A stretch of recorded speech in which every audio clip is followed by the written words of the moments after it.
En 2018, des Français ont attaqué leurs dirigeants pour inaction climatique. En 2019, c'est Greta Thunberg et des jeunes qui ont manifesté pour réclamer plus de responsabilités chez leurs aînés. Ces mouvements m'ont interpellé et je me suis demandé si les gestes demandés aux citoyens étaient capables à eux seuls de résoudre la crise climatique. C'est terrible à dire, mais on remarque aujourd'hui avec le Covid-19 et comme à chaque crise que la baisse de l'activité économique permet de préserver notre planète. Alors, comment est-ce qu'on peut appliquer des alternatives durables ? J'ai posé la question à des spécialistes dans 3 domaines, l'économie, la philosophie politique et l'étude du climat. Effectivement, c'est sûr que les entreprises économiques ont tendance à être un peu myopes, c'est-à-dire avoir un peu le court terme, le terme d'un trimestre. Assumer, par exemple, certaines normes environnementales plus exigeantes, ça reste un coût. Et c'est un coût qui se traduit par un désavantage concurrentiel. Et donc, je crois qu'on ne peut pas espérer que ça devienne la norme, que différentes entreprises se mettent à s'auto-réguler comme ça pour le bien de l'environnement. Je crois que c'est quelque chose qui doit venir plutôt d'en haut, c'est-à-dire plutôt par un encadrement politique. Pensez qu'on a beaucoup de difficultés à implanter une taxe sur le carbone. Ici au Canada, ça fait déjà 15-20 ans qu'on discute de la taxe sur le carbone. On parle des essais. Le seul endroit où on a fait ça, vraiment selon les livres d'économie, c'est en Colombie-Britannique. En 2008, on a imposé une taxe sur le carbone. Ça a été redistribué entièrement par des baisses d'impôts, favorisant surtout les gens qui étaient à faible revenu. Il y a eu aussi des baisses d'impôts sur le revenu des corporations, mais il y a eu aussi des crédits qui ont été versés directement en fonction du niveau du revenu. En discutant avec ces experts, on se rend compte de l'influence des politiques publiques sur les choix individuels. Une des solutions à la crise climatique serait donc de donner une place prioritaire à la nature. Les gouvernements, eux aussi, ont tendance à être parfois un peu myopes. Donc, dans leur cas, c'est peut-être pas un horizon temporel lié au trimestre économique, mais peut-être au cycle électoral. Donc, un parti politique n'a aucun intérêt à regarder plus loin que la prochaine élection. Et donc, même la sphère politique est coincée dans un horizon temporel assez court. Et pourtant, la crise environnementale, la crise climatique est un problème qui s'inscrit dans la durée. Et ça, c'est une des raisons pour qu'on devrait envisager de peut-être rénover un peu la démocratie pour l'amener à être plus sensible à ces questions de long terme. Et là, il y a une nouvelle valeur qui doit prendre place, c'est la valeur de la soutenabilité environnementale.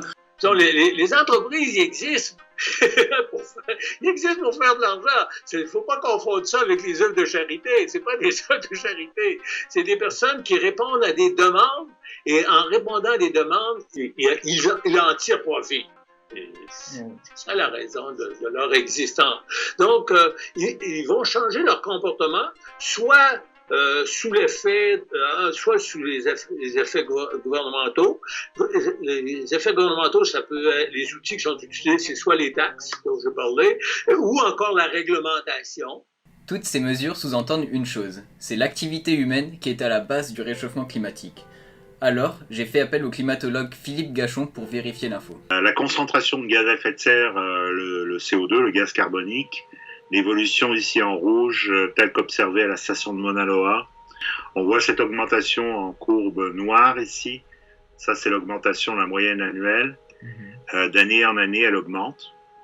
On a aujourd'hui atteint, grosso modo, en décembre 2019, une concentration de CO2 dans l'atmosphère qui a atteint à peu près 411 ppmv. Ce sont des parties par million de concentration de CO2 dans l'atmosphère. Depuis les 800 000 dernières années. Ça, ce sont des reconstitutions des concentrations de gaz à effet de serre, en particulier le CO2 dans l'atmosphère, depuis toutes les phases, je dirais, des grandes glaciations qu'on a observées dans le Quaternaire. Et ça n'a jamais dépassé 300 ppmv pendant les phases où justement c'était plus chaud. Les phases où on a moins de CO2, c'est quand il fait froid, et quand c'est plus élevé, c'est dans les phases interglaciaires comme en ce moment. Mais depuis 800 000 ans, on n'a jamais dépassé le 300 ppmv. Aujourd'hui, on est rendu, comme je disais, à plus de 411.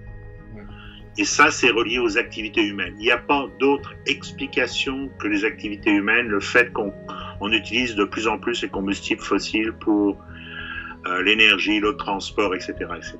Le progrès technique permet de produire plus avec la même quantité d'énergie. Malgré tout, le CO2 dans l'atmosphère continue d'augmenter parce que les produits deviennent plus accessibles. On parle alors d'effet rebond. C'est un phénomène qui est bien documenté. Lorsqu'on améliore l'efficacité énergétique, on prend les véhicules automobiles. C'est certain que pour 1 kilomètre, aujourd'hui, on consomme beaucoup moins d'essence qu'il y a 30-40 ans. Mais parce que ça coûte peu cher, bien, on en consomme beaucoup plus. Tout le monde a des autos. Hein? Alors, c'est que le coût d'usage, il est faible. En baissant le coût, on a enlevé cette restriction-là.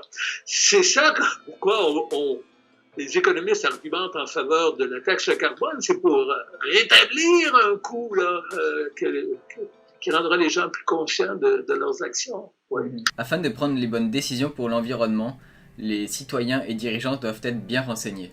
Les médias jouent un rôle primordial pour relayer l'information, tout comme les scientifiques qui travaillent à la vulgarisation des connaissances. Et là, il y a une nouvelle valeur qui doit prendre place, c'est la valeur de la soutenabilité environnementale. Mais pour y faire place, il y a toutes sortes de mesures qu'on pourrait imaginer. Par exemple, de la même façon qu'il y a un office de la protection du consommateur, il pourrait y avoir un ombudsman comme protecteur des intérêts des générations futures ou du monde environnemental. On pourrait aussi penser, par exemple, à repenser notre façon de faire des sondages. Les sondages ont de plus en plus de poids en politique, mais l'ennui avec les sondages, c'est qu'on prend les opinions des citoyens, mais des opinions qui sont parfois mal informées, des opinions qui n'ont pas eu la chance d'être confrontées à des points de vue divergents.